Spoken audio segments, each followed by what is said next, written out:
Mbide Stephen is standing by on the ground, and he will be telling us exactly what is happening. A very good morning once again. Omfefesiwe Chibuga Chechigena Mas.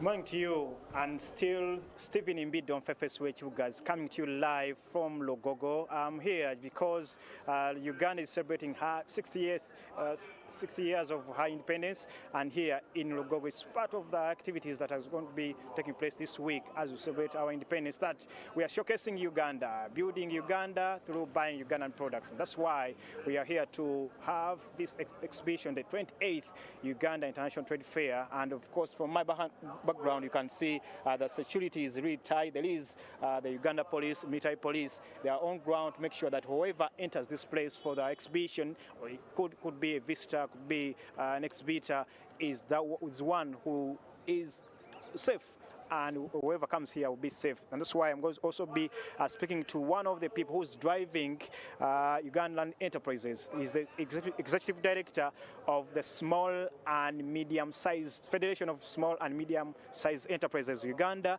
That is John Walugembe. He's here to let me know so far your people are coming here to showcase their potential, Ugandan potential. Correct. After 2 years of lockdown, they have not been here. What's different this time that we're going to be seeing as Ugandans? No, it's different this time because, as you know, this is the anchor trade fair that we have as a country, and it has been not operational for a number of years due to COVID. So there's a lot of excitement among the MSME community to come and take advantage of the opportunities and showcase what they have to offer. And that's why you see that a lot of businesses up to now are still setting up, because they want to see that they are able to take advantage of this opportunity. So this is a unique show in the sense that it's the first after COVID, and this is the biggest show as a country that we have. So every SME wants to ensure that they participate and can showcase what they have to offer. You know, yes, indeed, they've gone through hard times and still battling with economic times. But for that exhibitor, this opportunity that comes with a lot of many people can be coming here, but for them to show their potential, how should they position themselves when they come here so that they business No, first of all, you cannot recover from COVID if you don't sell. You know, your business has to sell to bring in money. So the trade fair really is critical to the survival of businesses, because you're gaining new customers, you're going beyond your usual boundaries, and you're reaching out to new forms of people.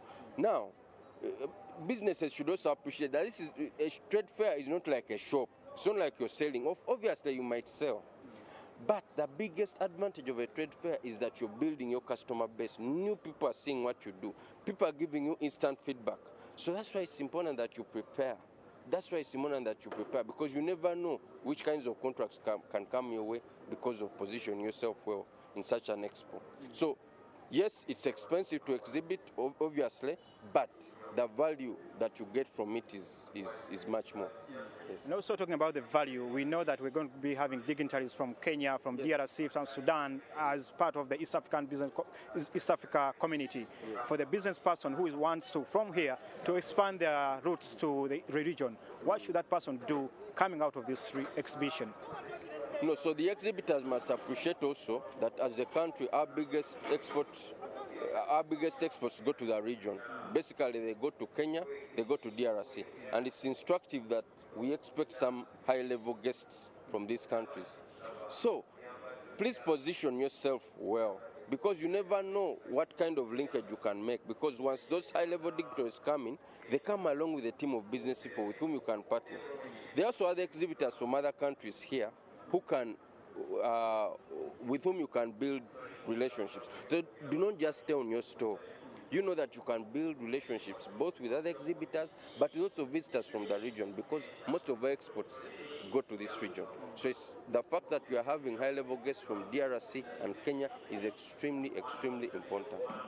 Yes. And very finally, for the small and medium-sized enterprises, for them coming together and also building their potential, yes. What advice would you, as a CEO, what would you be giving them as we wind up this conversation? I think for SMEs, my advice is simple. You need to take advantage of every opportunity.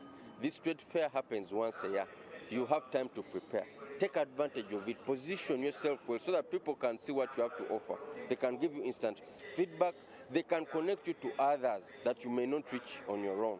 So it's very, very important that SMEs position themselves. Secondly, it's important that after such a fair, you follow up on the leads. We call them leads, the people that you've met. Follow up. Have a visitor's book on your stall so that when people come, they register.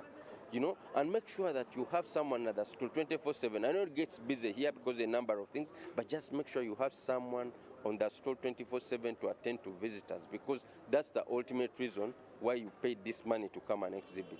Thank you so much, John Walugembe, the CEO, Executive Director, Federation of Small and Medium-Sized Enterprises Uganda. I know you're in charge of the Dutch village, that side, Correct. which is also. Visit us soon. I will visit you one time before this week ends. So for you who wants to come here for fun, of course, there is a bigger stage here where artists are going to be performing for whoever comes here. And this is running from today until the 10th of October. Stephen Imbido on Fefes Wechibuga, handing you back to Chris Igenyi here on Morning at NTV.